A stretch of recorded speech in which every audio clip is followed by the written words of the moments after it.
La paz del Señor con ustedes.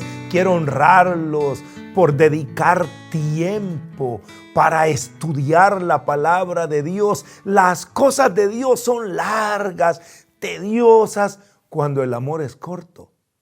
Pero cuando nuestro amor es largo, cualquier tiempo, cualquier estudio que dediquemos nos va a parecer corto porque nos hace conocer más de lo que Dios quiere darnos. Vamos a orar pidiéndole al Señor que nos llene de amor, que nos dé su Espíritu Santo, para que con la luz de ese Espíritu podamos acercarnos a su palabra y podamos guardarla en nuestro corazón. Padre, gracias porque tú nos amas. Y sabemos que nos amas porque nos hablas.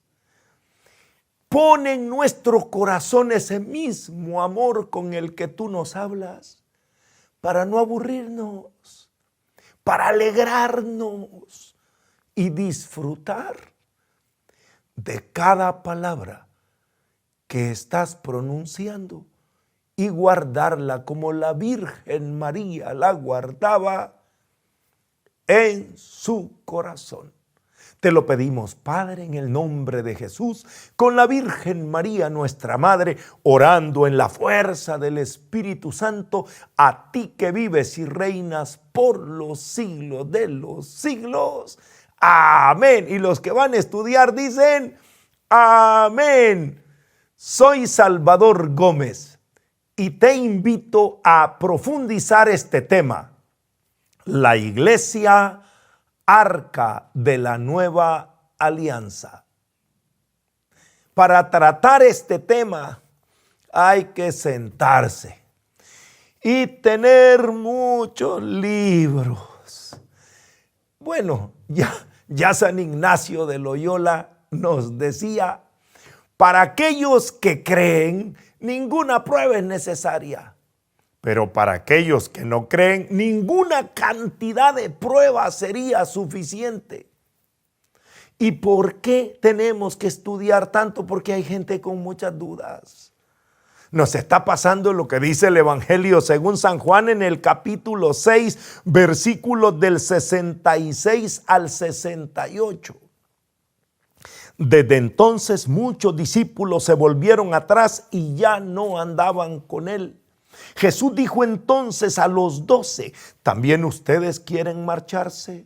Le respondió Simón Pedro, Señor, ¿y a quién vamos a ir? Tú tienes palabras de vida eterna. Nosotros creemos y sabemos que tú eres el Santo de Dios. Palabra de Dios, te alabamos, Señor. Si hasta el propio Jesús lo abandonaban, ¿cómo no van a abandonar a la iglesia? Porque no entendían lo que Jesús estaba diciendo, pero Pedro dijo, es que no es cuestión de entender o no entender lo que dice, es cuestión de creer en el que lo dice. Nosotros creemos en ti, creemos que tú tienes palabras de vida eterna, y esa certeza que da la fe en Cristo que nos ha revelado, nos simplifica un poco la aceptación de todo lo que estudiamos. Pero como hay hermanos que necesitan demasiadas pruebas, pues empecemos. El tema, la Iglesia Arca de la Nueva Alianza. Mire, esto terminaría rápido si nosotros aceptamos con paz este razonamiento. En el Antiguo Testamento los israelitas tenían en el arca los signos o los símbolos del centro de su fe. Tenían el maná, que era el pan con el que Dios alimenta a su pueblo. Tenían las tablas de la ley, que eran la palabra que Dios le daba a su pueblo. La vara de Aarón, la autoridad que Dios tenía y la delegaba en Aarón para que guiara a su pueblo. Eso ya lo estudiamos. Pero viene Jesús y a realizar esas promesas, como él dijo, he venido a darle cumplimiento a todo lo que está escrito. Y él se presenta, yo soy el verdadero maná, soy el pan bajado del cielo. Yo soy la palabra hecha carne, yo soy ahora la plenitud de la revelación. Y Él es el pastor. Yo soy el buen pastor y he venido para apacentar a mi pueblo. Ahí todo va bien. Ahora viene lo delicado. Que Jesús deposita eso, así como las figuras estaban depositadas en el arca, Jesús deposita eso en la iglesia. Y la iglesia hoy tiene el verdadero maná, el cuerpo de Cristo, en la Eucaristía. En esa hostia consagrada, como los israelitas guardaban en un vaso de oro el maná, nosotros tenemos hoy en el sagrario la hostia consagrada, porque es el cuerpo de Cristo, verdadero alimento. La iglesia recibe de Jesús la revelación, la predicación, el evangelio. Y la iglesia lo pone por escrito y lo tenemos en la Santa Biblia. Aquí tenemos nosotros en un libro esa revelación. No tenemos tablas de la ley de piedra, tenemos un libro donde la iglesia ha concentrado toda esa revelación escrita. Jesús es la palabra, Él no escribió nada, Jesús solo predicó, los discípulos lo oyeron y ellos empezaron a escribir lo que Jesús les dijo, lo que Jesús hizo, y eso lo pusieron no en tablas de piedra, sino en pergaminos, y más tarde, gracias a San Jerónimo, tenemos un libro.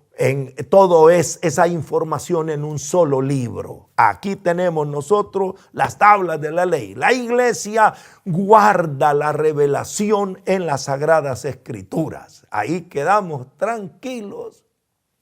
Y número 3, Jesús es el buen pastor. Él toma la vara de Aarón, Él es el pastor, y Él entrega la vara a Pedro y a los 12 y les dice: apacienten mis ovejas, apacienten mis corderos. Y estos agarran la vara. Ustedes ven al Papa y a los obispos que tienen un báculo. Es la vara de Aarón, es la vara del pastor, es la autoridad, y ellos la han transmitido por sucesión apostólica a los obispos, al Papa y a los obispos actuales. Fácil, y ya, apaga y vámonos. Pero muchos dicen: ¿dónde está eso en la Biblia? Mira. Para el que cree, ninguna demostración, ningún argumento es necesario. Para el que no cree, aunque le lea toda la Biblia, me va a decir: sí, pero no. Pero déjenme hacer un intento. Vamos a acercarnos un poco a la palabra de Dios. Comencemos, esto es larguísimo, por eso estoy sentado. Y esto es de mucho estudio y con muchos libros. San Lucas capítulo 10, versículos 33 al 35.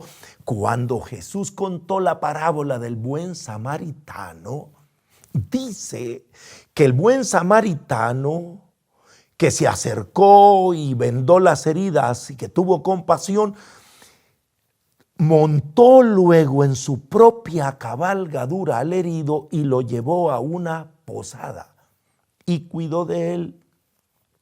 Al día siguiente sacó 2 denarios y se los dio al posadero, diciéndole: cuida de él, y si gastas algo más, te lo pagaré cuando vuelva. Palabra de Dios.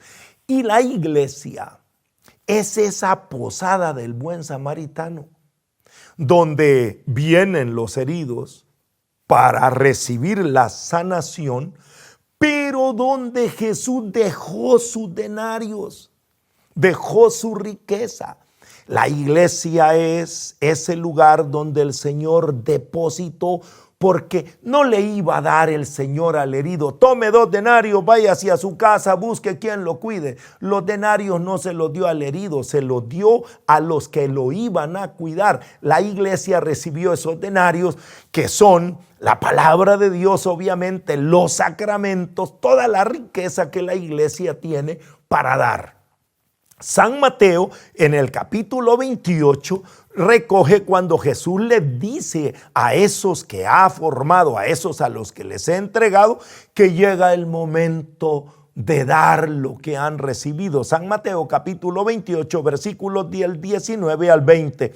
Vayan pues y hagan discípulos a todas las gentes, bautizándolas en el nombre del Padre, del Hijo y del Espíritu Santo, y enseñándoles a guardar todo lo que yo les he mandado. Y he aquí que yo estoy con ustedes todos los días hasta el fin del mundo. Palabra de Dios, te alabamos, Señor. Aquí le da Jesús a la iglesia una misión: hacer discípulos a todas las gentes. Ya sabemos lo que eso quiere decir. Ser discípulo es llegar a decir, como dice San Pablo en Gálatas capítulo 2, versículo 20, ya no vivo yo, ahora es Cristo el que vive en mí. Eso es un discípulo, el que vive la vida, los valores, las motivaciones del maestro. Esa es la misión de la iglesia, ser discípulo. Ahora, le da una metodología. ¿Cómo se logra eso? Bautizándolos en el nombre del Padre, del Hijo y del Espíritu Santo, y enseñándoles a guardar todo lo que les he mandado. ¿Por qué es importante el bautismo primero? ¿Por qué? Porque es la primacía de la gracia.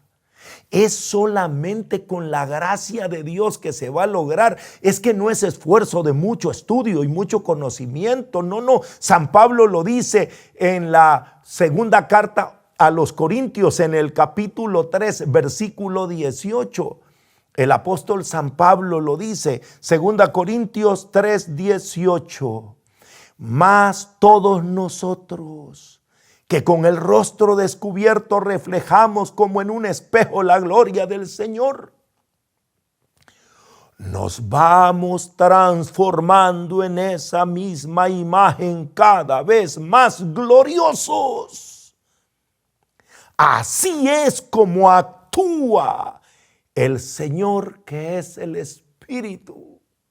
Palabra de Dios, te alabamos, Señor. ¿Quién es el que nos va transformando en Cristo? ¿Quién nos hace decir, ya no vivo yo, Cristo vive en mí? No es nuestra inteligencia, no es nuestro conocimiento. Es la acción del Espíritu Santo en nosotros. Por eso precisamente los católicos bautizamos a los niños, para que el Espíritu Santo comience a actuar en ellos desde la más tierna infancia, para empezar a transformarlos, porque no es nuestra capacidad, es la primacía de la gracia. Es lo que Jesús le dice a los discípulos en San Juan capítulo 15, versículo 16. No me han elegido ustedes a mí, yo los elegí a ustedes y los he destinado para que den mucho fruto.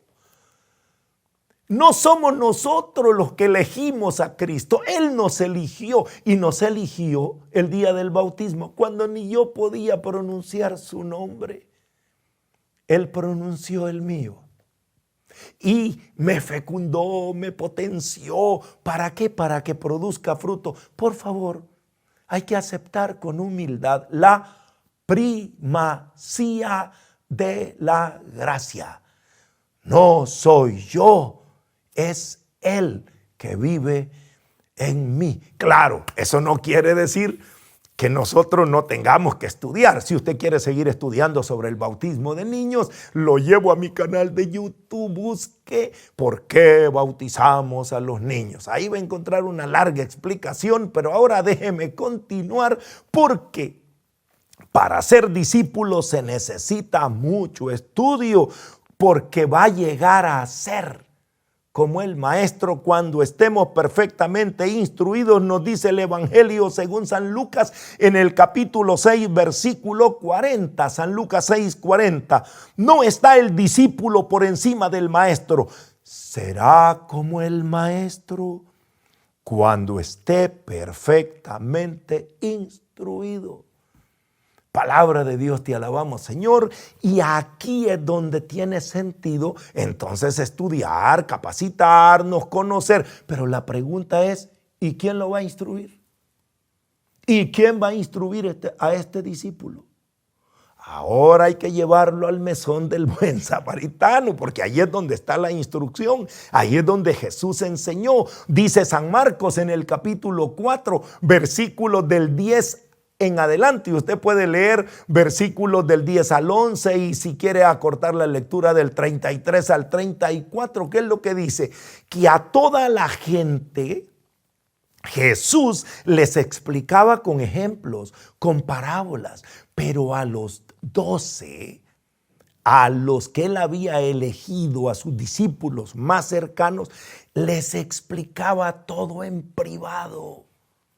Les daba ese tesoro, esa revelación a ellos en privado, y por eso es que ellos después reciben la orden: todo lo que ustedes han recibido, enséñenlo. Todo lo que yo les he mandado, denlo a conocer. Había un cuerpo pastoral, había un grupo que habían sido instruidos, habían recibido esa revelación y ellos tenían que darla.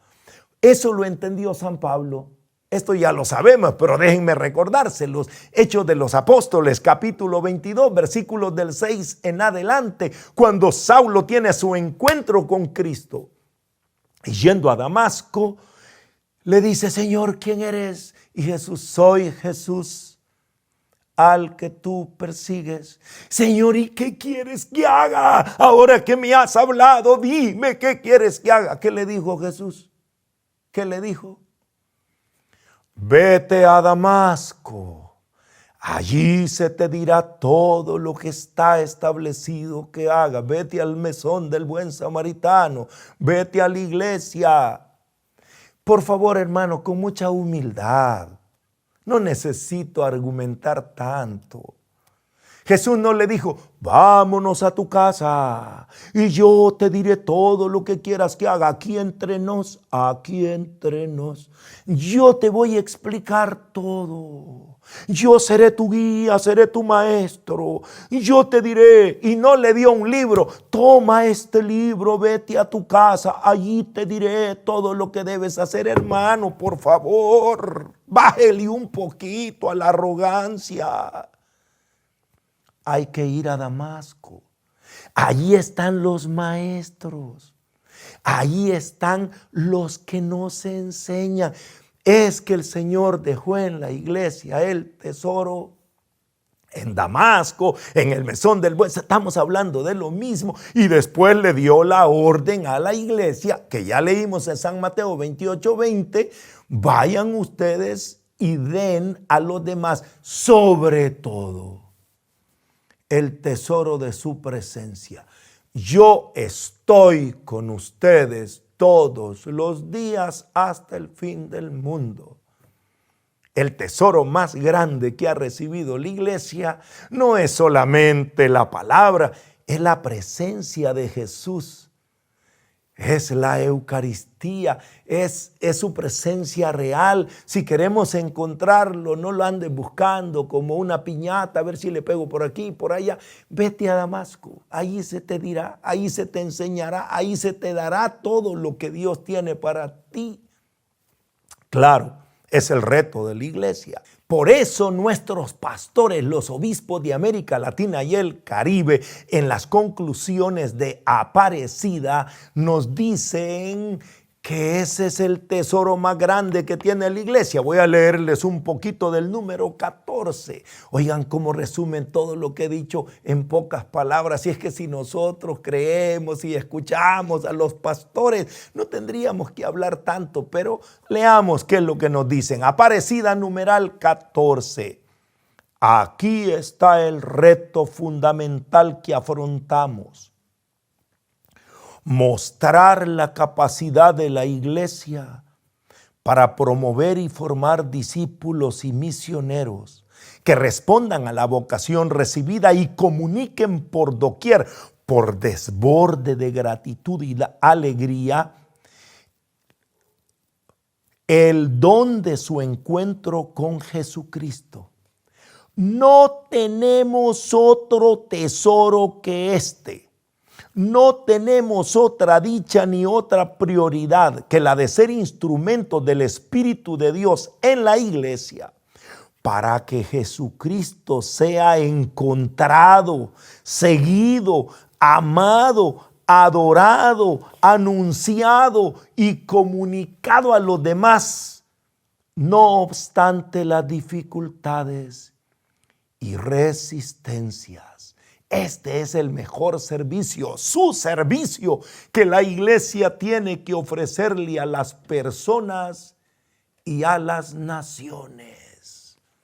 Qué linda, no tenemos otro tesoro más que este. El tesoro más grande es Cristo, su presencia. Él nos ha dejado esa riqueza, ese denario, eso en la iglesia, y la iglesia tiene ese reto, mantener y mostrar siempre ese tesoro. Claro, sería larguísimo hablarles aquí de todos los tesoros que tiene la iglesia. No piense por favor en oro, plata, no, en lo que Jesús dio para que compartieran. Pero como dice la carta a los Hebreos en el capítulo 9, versículo 5, que ya conocemos, no es este el momento de hablar de todo lo que Jesús dejó. Ahí te dirán todo. Nos vamos a centrar, según el estudio que traemos, en el arca. El arca de la alianza tenía el centro de Israel, y fue lo que Jesús vino a realizar y depositar en la iglesia. Recordemos, esto si es un examen se lo preguntaría y calificaría a los que contesten. ¿Qué tenía el arca dentro? Un vaso de oro con maná, las tablas de la ley, la vara de Aarón. Eso que tenía lo realiza Cristo. ¿Cómo lo realiza Cristo? Él es el verdadero maná, Él es el pan bajado del cielo, Él es la palabra hecha carne, Él es la plenitud de la revelación, Él es el buen pastor que da la vida por sus ovejas. Todo eso que estaba prefigurado, realizado en Cristo, Cristo lo deposita en la iglesia, que es el arca de la nueva alianza. ¿Y cómo lo depositó? Aquí empieza un estudio larguísimo, hermano, larguísimo. Voy a empezar leyéndoles cómo lo explica el Catecismo de la Iglesia Católica en el numeral 84.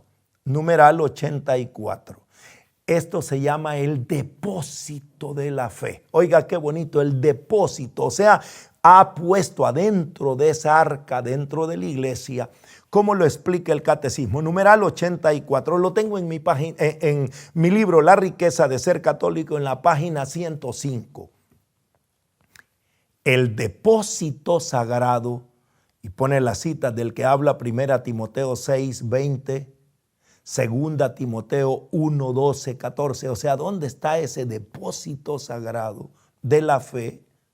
Depositum fidei, contenido en la sagrada tradición y en la sagrada escritura, fue confiado por los apóstoles al conjunto de la iglesia.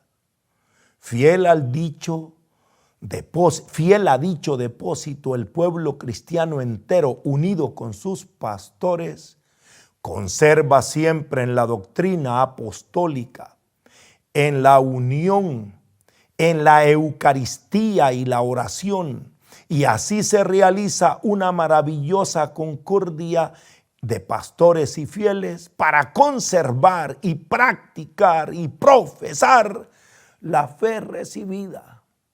La iglesia es el arca, ahí estamos todos los pastores, los fieles, conservando ese tesoro, haciendo lo posible de llevar esa riqueza hacia los demás. El catecismo nos sigue instruyendo mucho, pero no tenemos tiempo de todo eso. Empecemos a ver cómo llegan esos tesoros a la iglesia. Comencemos rápido. El maná, fíjese que apenas vamos a comenzar. Cuando Jesús, que es la palabra hecha carne, Él, a los que sí creyeron que van a comer su cuerpo y van a beber su sangre, porque los que no le creyeron ya se fueron. Es muy dura tu palabra, vámonos de aquí. Pero Él, los que creyeron se quedaron con Él. Y Él partió el pan. Les voy a leer rápido lo que tengo escrito en mi libro porque es más rápido. Estoy leyendo de la página 106 a la página 107 del libro La riqueza de ser católico. Lucas 22, 19, 20. Tomó luego el pan, dio gracias, lo partió y se lo dio diciendo: este es mi cuerpo que se entrega por ustedes. Hagan esto en recuerdo mío. De igual modo, después de cenar, tomó la copa diciendo: esta copa es la nueva alianza en mi sangre que será derramada por ustedes. Palabra de Dios, te alabamos, Señor. Aquí Jesús instituye la Eucaristía. Toma el pan y dice: esto es mi cuerpo.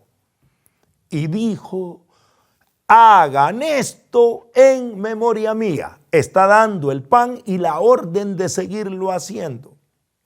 Deposita en la iglesia ese tesoro, su presencia real en la Eucaristía. La iglesia lo recibe y así lo practica. Ellos no protestan. Los que protestaron ya se fueron. Acuérdense que ¿cómo nos vamos a comer tu cuerpo? Ya se fueron. Pero los que se quedaron, los que dijeron con Pedro: nosotros creemos en ti, vamos a hacer lo que tú nos has dicho, ellos lo practicaron. Y es hermoso en la primera carta a los Corintios, en el capítulo 11, primera carta a los Corintios, capítulo 11, versículos 23 al 26, que es el relato más antiguo que se tiene de la institución de la Eucaristía. San Pablo dice: ¿qué pasó? Porque yo recibí del Señor lo que les transmití, que el Señor Jesús, la noche en que era entregado, tomó pan, dando gracia, lo partió y dijo: este es mi cuerpo que se entrega por ustedes. Hagan esto en memoria mía. Asimismo tomó el cáliz después de cenar, diciendo: esta copa es la nueva alianza en mi sangre. Cuantas veces la beban, háganlo en memoria mía.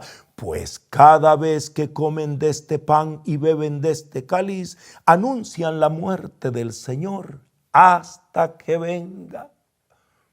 Palabra de Dios, te alabamos, Señor. Es el eco de las palabras de Jesús. Yo estaré con ustedes, estoy con ustedes todos los días hasta el fin del mundo, hasta que venga. La iglesia celebra eso que recibió de Jesús. Dice San Pablo: yo lo que les transmito es lo que recibí del Señor. Él tomó pan, lo partió, lo repartió y dijo: hagan esto en memoria. Es lo que la iglesia hace.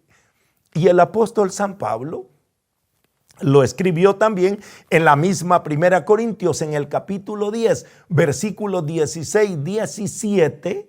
En Primera Corintios 10, 16, 17, él dice: la copa de bendición que bendecimos, ¿no es acaso comunión con la sangre de Cristo? Y el pan que partimos, ¿no es comunión con el cuerpo de Cristo? Porque uno solo es el pan, aun siendo muchos, un solo cuerpo somos, pues todos participamos del mismo pan. Palabra de Dios, te alabamos, Señor. No hay necesidad de explicar tanto y leerles más. Solo voy a agregar una cita más, que es del Catecismo numeral 1094. 1094, el Catecismo, mire cómo resume. El maná del desierto prefiguraba la Eucaristía, que es el verdadero pan del cielo. Me encanta. Sí, eso es lo que creemos los católicos. Ahora tenemos no la figura del maná, tenemos la real presencia de Jesús. Yo estoy con ustedes. Esto es mi cuerpo, esta es mi sangre. Hermanos, en la iglesia quedó el maná verdadero. Y nosotros pues solo tenemos que decir: gracias, Señor, amén, gracias por darnos tu cuerpo y tu sangre. Y ahí estamos nosotros los católicos adorando esa presencia de Jesús. Los que no creen ya se fueron, los que creemos nos quedamos. Y los que quieren profundizar más, hay temas sobre la Eucaristía tan grandes, pero yo quiero avanzar porque apenas es la primera señal. Ahora vamos con la segunda, las tablas de la ley. ¿Recuerdan? Ya hablamos del maná, póngalo a un lado, ahí téngalo y adórelo. Ahora viene adore el verdadero cuerpo de Cristo, no el maná, eso era figura. Adore la presencia de Cristo real que dijo: yo estoy con ustedes todos los días. como la iglesia nos ha transmitido como una arca verdadera de la alianza. Ahora vamos con las tablas de la ley. Esta es la revelación y como todos sabemos, Jesús es el culmen de la revelación. Él vino a darnos la palabra de Dios. Él vino con gestos y palabras a decirnos lo que Dios espera de nosotros. Los discípulos lo recibieron y como les dije antes, Jesús no escribió nada. Ellos guardaron en el corazón. Me encanta como dice San Lucas en el capítulo 1, versículos del 1 al 4 del Evangelio. San Lucas capítulo 1, versículos del 1 al 4. Él dice que investigó diligentemente todo, consultando a los que fueron testigos oculares. O sea, ¿qué cosa? Mire, puesto que muchos han intentado narrar ordenadamente las cosas que se han verificado entre nosotros, tal y como la han transmitido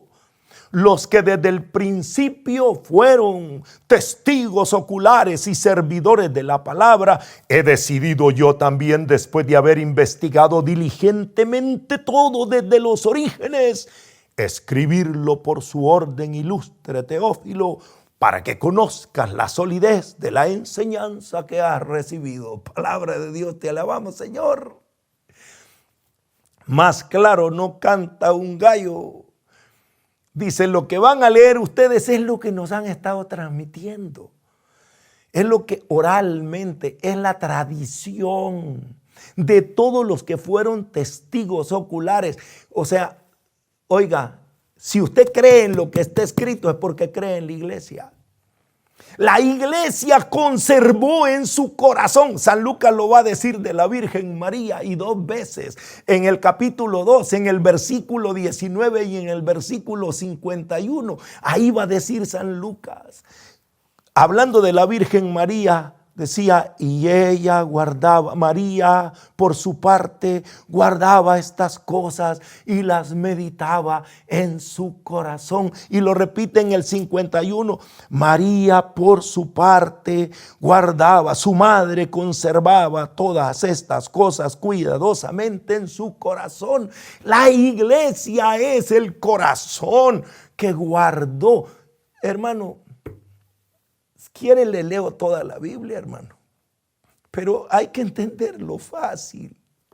San Lucas dice, lo que yo les voy a escribir en este evangelio es lo que ha guardado la iglesia en su corazón. Y me encanta cómo el catecismo lo dice en el numeral 113. Perdón, es que si tú lo entiendes, lo amas. Y si lo amas, lo sientes. Y si lo sientes, lo transmites. Y si lo transmites con esa emoción, los demás lo reciben. Y yo quiero que escuches estas palabras del catecismo en el numeral 113. La Sagrada Escritura está más en el corazón de la iglesia que en la materialidad de los libros escritos. En efecto, la iglesia encierra en su tradición la memoria viva de la palabra de Dios y el Espíritu Santo le da la interpretación espiritual de la Escritura. ¿Qué dice San Lucas? Ustedes van a leer algo que ha estado guardado en el corazón de los que fueron testigos oculares y me encantaría quedarme solo explicando esto, pero es algo que hay que avanzar. Y nosotros sabemos que la iglesia escribió, bueno, ustedes ya estudiaron el canon bíblico, ustedes conocen el canon bíblico, pero si ustedes tal vez dicen, hermano, es que yo nunca había oído mencionar, busque en internet, solo busque la Vulgata. Ahí puede buscar usted en internet la Vulgata y le sale toda la historia. ¿Y qué importancia tiene la Vulgata? Es que fue la primera Biblia que tuvimos en lengua del pueblo. Por eso se llama Vulgata, por la lengua vulgar. Era el latín. Habían muchos rollos, pergaminos, papiros en hebreo, en griego. Eso solamente especialistas lo podían ver. Pero el Papa Dámaso I en el año 382 le pidió a San Jerónimo que hiciera esa obra extraordinaria, y quiero quitarme el sombrero que no tengo delante de San Jerónimo. Todos los biblistas católicos y no católicos lo reconocen, el gran trabajo que hizo San Jerónimo de agarrar todos los manuscritos, todo lo que se había intentado hacer, las colecciones que habían en griego, en hebreo y en arameo. Él estaba buscando todo para irlo traduciendo al lenguaje vulgar. Claro, el Papa Dámaso I lo que le interesaba era la liturgia, y por eso le pidió los evangelios, y por eso le pidió que tradujera los salmos, porque en la iglesia se leían los evangelios, se cantaban los salmos. Pero San Jerónimo hizo un gran trabajo. Bueno, eso le llevó muchos años. Él lo continuó ese trabajo hasta allá en Belén, hasta su muerte. Pero ya desde el año 400, oigan bien, desde el año 400 de la era cristiana hasta el 1530, más de 1000 años, la Vulgata fue la única Biblia que se usó en el cristianismo. La Vulgata era el texto oficial, ese gran trabajo que se había hecho. Dios los bendiga. Tuvimos Biblia por más de 1000 años gracias al Papa Dámaso I y a San Jerónimo. El Catecismo de la Iglesia Católica nos va a decir, yo tengo citado esto en la página 118, que la Iglesia conservó todo esto guardando esta palabra. Voy a leerles el Catecismo numeral 182. Creemos todas aquellas cosas que se contienen en la palabra de Dios escrita o transmitida y son propuestas por la Iglesia para ser creídas como divinamente reveladas. O se lo digo más rápido, San Agustín. San Agustín lo dijo en 2 platos. Ese sí lo puso en blanco y negro. Oiga cómo dice San Agustín, lo tengo aquí en la página 117 del libro La Riqueza. Yo no creería en el Evangelio si no me moviera a ello la autoridad de la Iglesia. Punto. ¿Por qué decimos que la Biblia es palabra de Dios? Y muchos hermanos dicen, ay, porque yo siento en mi corazón. No es cuestión de sentir o no sentir, porque dice verdad. Hay muchos libros que dicen verdades. ¿Por qué? Porque la Iglesia nos la ha transmitido, porque la Iglesia nos la ha enseñado. Bueno, los reformadores protestantes, hermano Lutero, Calvino, todos agarraron la Biblia que San Jerónimo y la Vulgata, esa fue la base. Ellos no discutieron. Y hay biblistas, y el mismo Lutero llegó a decir, nosotros tenemos noticia de los libros santos gracias a los papistas, porque él no quería a los católicos, pero a los papistas, gracias a San Jerónimo. Todas las versiones de la Biblia que se escribieron, si usted empieza por ver la versión del oso que se escribió en 1569 por allá, tenía los libros completos, los deuterocanónicos, y era una copia. Si usted ve también la Biblia del Cántaro de Casiodoro Reina y Cipriano Valera, también tenía todos los libros y se conservó. La versión de King James tenía en 1611, tenía los libros, era una copia, era una traducción de la Vulgata de San Jerónimo. Y algo curioso que se ha conservado hasta el día de hoy, y déjenme honrar, porque esto sí hay que reconocerlo, los hermanos cristianos no católicos en las editoriales, por ejemplo, tengo una Reina Valera de la editorial Vida, una Biblia de estudio con referencias de Thompson, él en la traducción, y si usted agarra cualquier versión Reina Valera, va a encontrar que dice, el Santo Evangelio según San Mateo. Si pasa el otro evangelio, dice, el Santo Evangelio según San Marcos. ¿Le suenan esas palabras? Si usted es católico, le suenan. Lectura del Santo Evangelio según San Lucas. Es que esa era la fórmula antiquísima de la iglesia. El Evangelio siempre se leyó diciendo, lectura del Santo Evangelio según San Juan.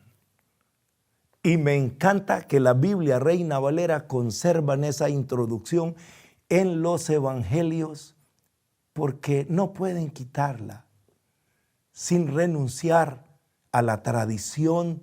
Porque, ¿por qué creemos que estos evangelios tienen la palabra de Dios? Ya lo dijo San Agustín, porque así nos lo enseñó la iglesia.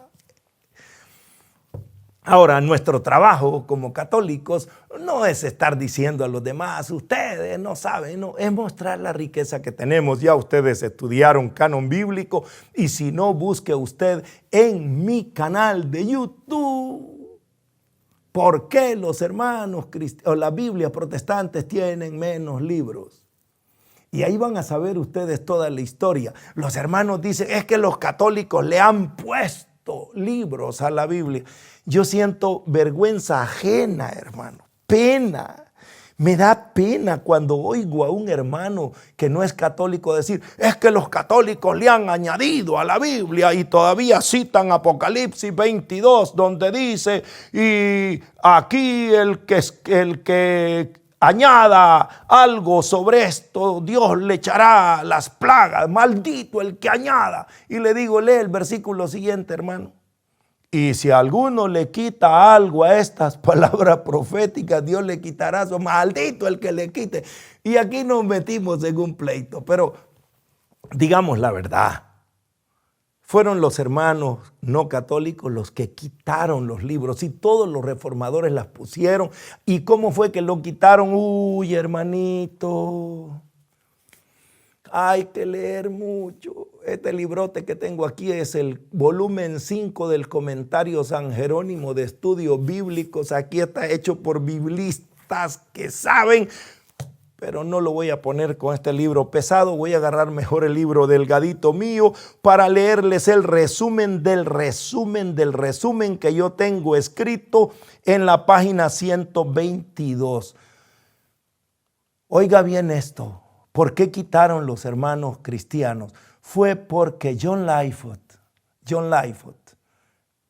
él empezó a llamar a los libros en 1643. Él les dijo, esos son miserables apócrifos.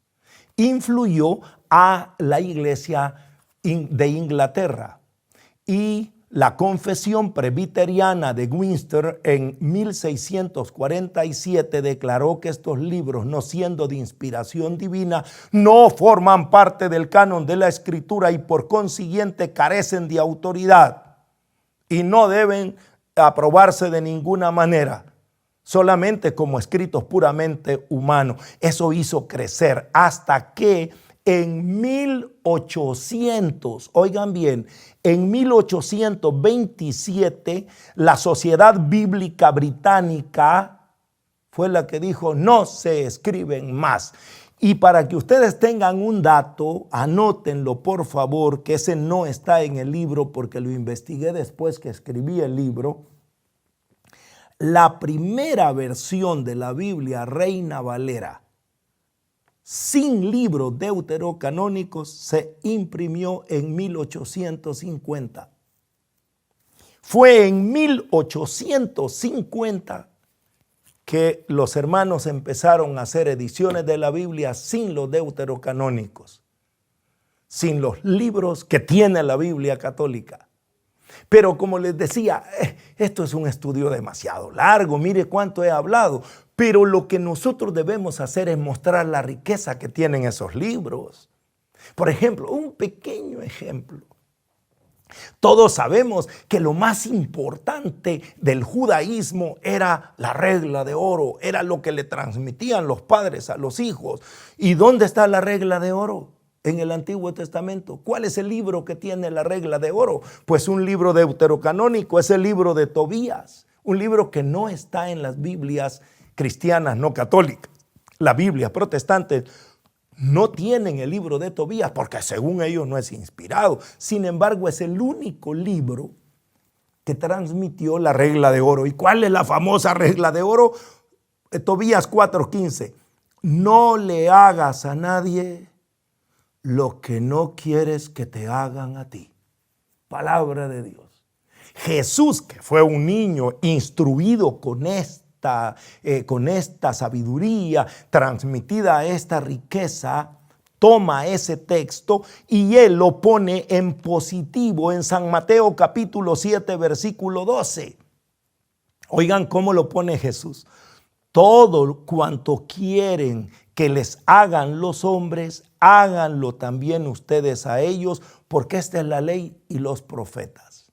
Palabra de Dios, te alabamos, Señor. Así se resumió entonces la enseñanza de la regla de oro. En el Antiguo Testamento, el libro de Tobías, no hagas a nadie lo que no quieres que te hagan a ti. Jesús agarra esa regla de oro y la pone en positivo. Lo que quieres que te hagan a ti, hazlo a tu prójimo. Esta es una riqueza que está solo en el libro de Tobías. Y así podríamos seguir hablando, pero déjenme ahora avanzar porque nos falta la vara de Aarón. Ya vimos el maná, ya vimos las tablas de la ley, ahora vamos con la vara de Aarón. ¿Y eso qué es la vara de Aarón? La autoridad, ya dijimos, Cristo tiene la autoridad en la iglesia. Esto está desarrollado en mi libro La riqueza de ser católico, en la página 131 en adelante. En el Antiguo Testamento, Dios es el pastor que guía a su pueblo, pero lo hace por medio humano. Como dice el Salmo 77, versículo 21, tú guiaste a tu pueblo como un rebaño por la mano de Moisés y de Aarón.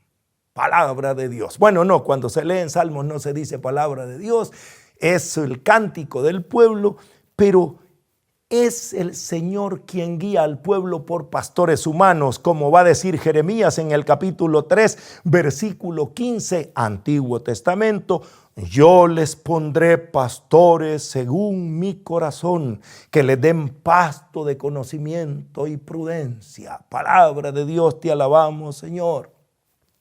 El Señor es el pastor, pero en el Antiguo Testamento Él delega esa autoridad en pastores humanos. Bueno, viene Jesús y Él en el Nuevo Testamento, Él es el buen pastor. Él es el buen pastor que da la vida por las ovejas. Pero Él mismo elige pastores humanos. Él llama a los 12 y los prepara. A aquellos a los que les enseñaba en privado, les dice en Mateo 10:40, quien a ustedes recibe, a mí me recibe. Y quien me recibe a mí, recibe al que me ha enviado. Palabra de Dios, te alabamos, Señor. Cuando los envía, les dice, ustedes van en mi nombre, en mi representación. Y especialmente entre los 12 llama a Pedro. Pedro, oigan lo que dice San Mateo capítulo 16, versículo 19. Yo lo tengo aquí en el libro, por eso lo leo del libro, para no estar perdiendo más tiempo.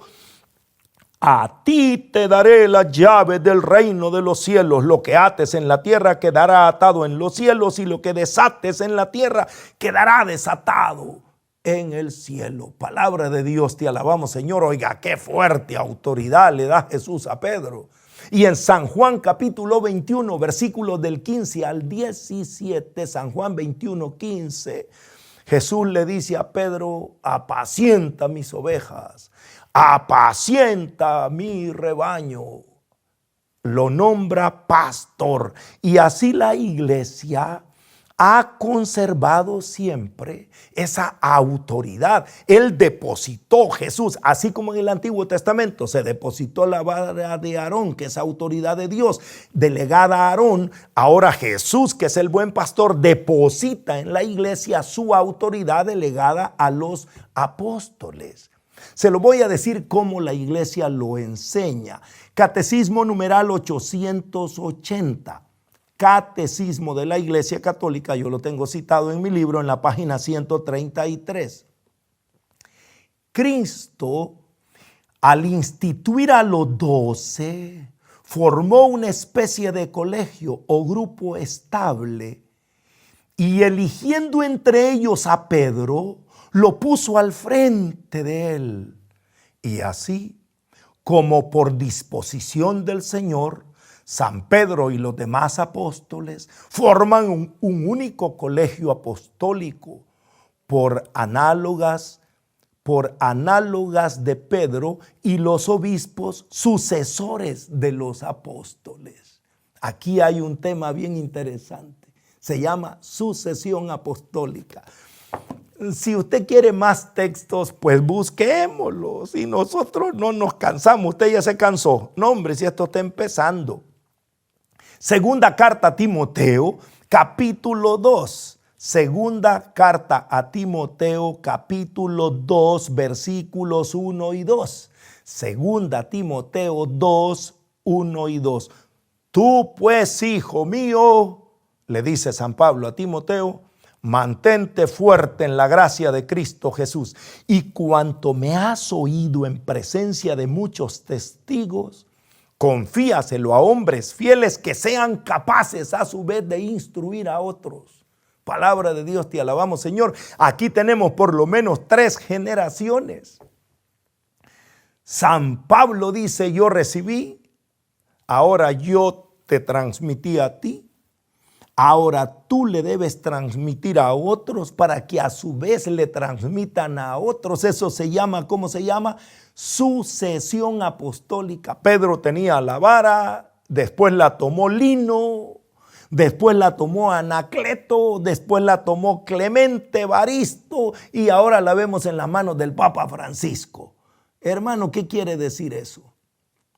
Que la iglesia ha tenido la autoridad. No es que, espérese, a Pedro lo nombró pastor, pero Pedro ya se murió. Se acabaron los pastores. No, hermano, no. Es que no era un hombre, era una institución la que el Señor estaba haciendo.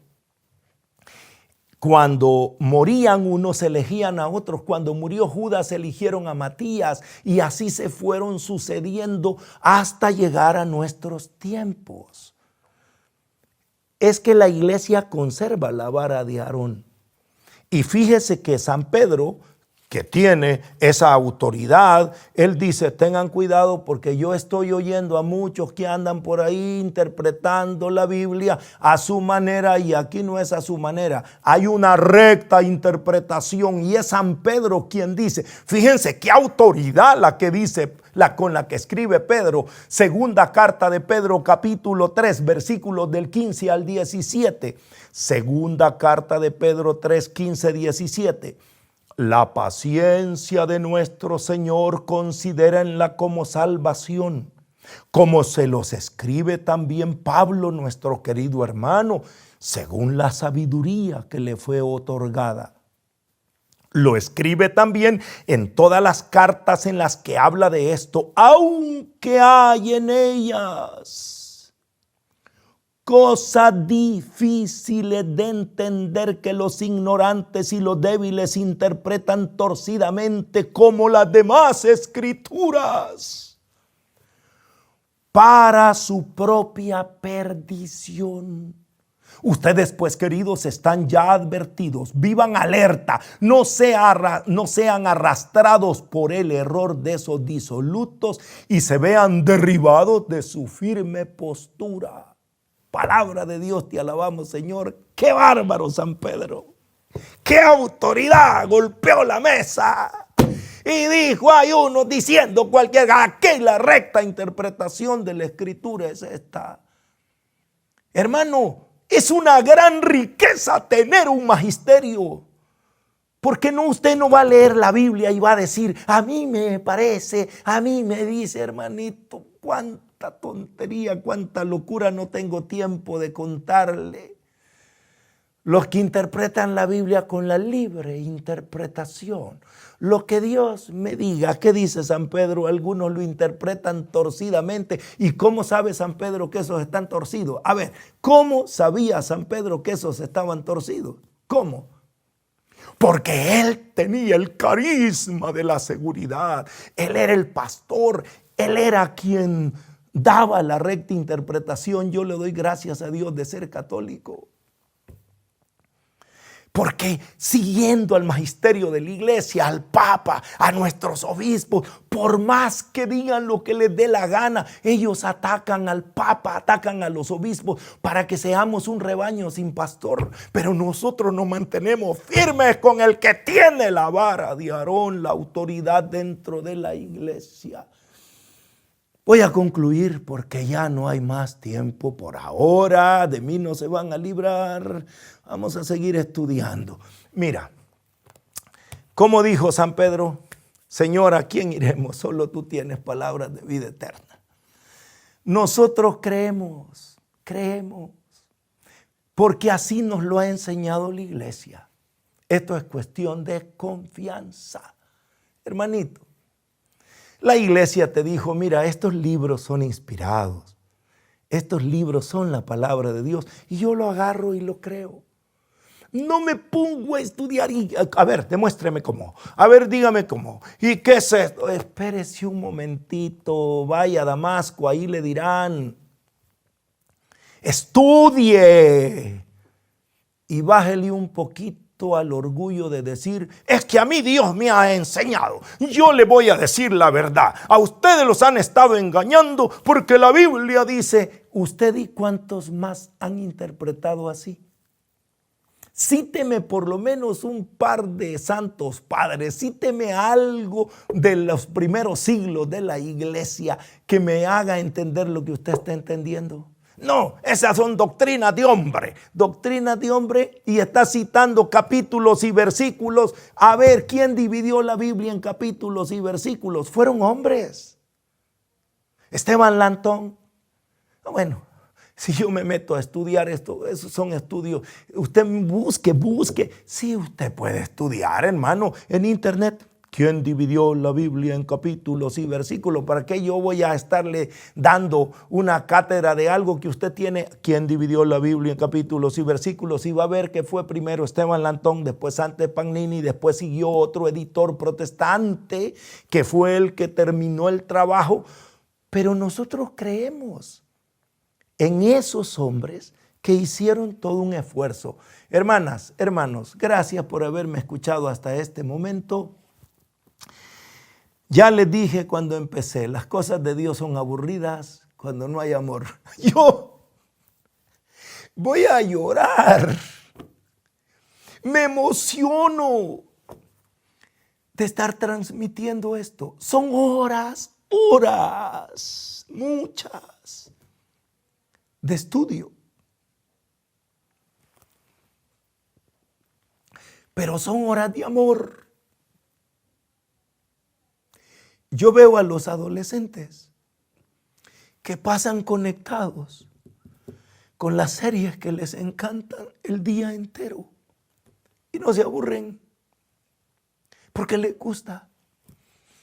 Yo veo a los enamorados que hablan, y si están en la casa presencial, se van y siguen hablando en el camino. Ya voy por tal lado, llegan a la casa a conectarse y siguen, y uno tiene que decirle, usted no se cansa. No, porque ama. Nosotros amamos a Jesús y agradecemos lo que Él le dio a su iglesia.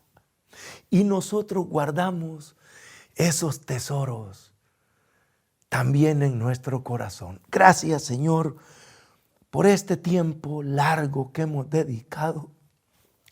Derrama en nosotros un amor tan grande como el que has derramado en el corazón de tantos hombres y mujeres que por los siglos han amado tu palabra y nos la han transmitido para que nosotros la transmitamos a las siguientes generaciones. Y gracias por aquellos que han amado tu cuerpo y tu sangre, tu verdadero maná. Yo estoy con ustedes todos los días, tu presencia real en la Eucaristía, por los que han dado la vida, por los que nos han enseñado a amar, por los que nos han enseñado a disfrutar la Eucaristía. Ayúdanos a disfrutar también nosotros de ese tesoro y transmitirlo a las siguientes generaciones. Bendice al Papa, bendice a los obispos, bendice al sucesor del Papa Francisco cuando muera, a ese nuevo pastor que ya lo amamos sin conocerlo. Bendice a los sucesores de los obispos porque ellos nos seguirán guiando por el camino que tú los vas guiando, porque la Iglesia Católica tiene la promesa: las puertas del infierno no prevalecerán. Y siempre el Espíritu Santo estará guiándonos con ese carisma de seguridad hasta la verdad completa. Te agradecemos todo, Padre, en el nombre de Jesús, con la Virgen María, nuestra Madre, orando en la fuerza del Espíritu Santo. A ti, que vives y reinas por los siglos de los siglos. Amén. Y los que van a disfrutar el tesoro de la iglesia y lo van a compartir con las futuras generaciones, dicen amén.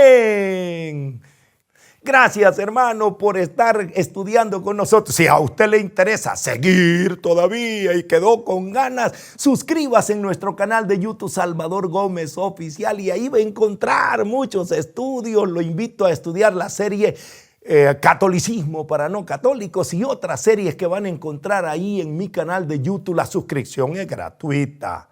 Ahora, si usted quiere invitarnos para que demos una conferencia en su grupo, un estudio bíblico, con mucho gusto, comuníquese a nuestro teléfono, ahí está el número WhatsApp, más 503-77860087. Y si Dios le pone en su corazón hacer una ofrenda para que estos estudios lleguen de manera gratuita a miles de personas, ayúdenos. Nosotros estamos con ganas de grabar, con ganas de transmitir, pero se necesitan recursos para poder seguir adelante. Gracias por sus ofrendas. Si usted quiere ofrendar, ahí en el teléfono WhatsApp le indican cómo puede usted ser parte de nuestra comunidad de sembradores. Pero lo más importante es que ore por nosotros.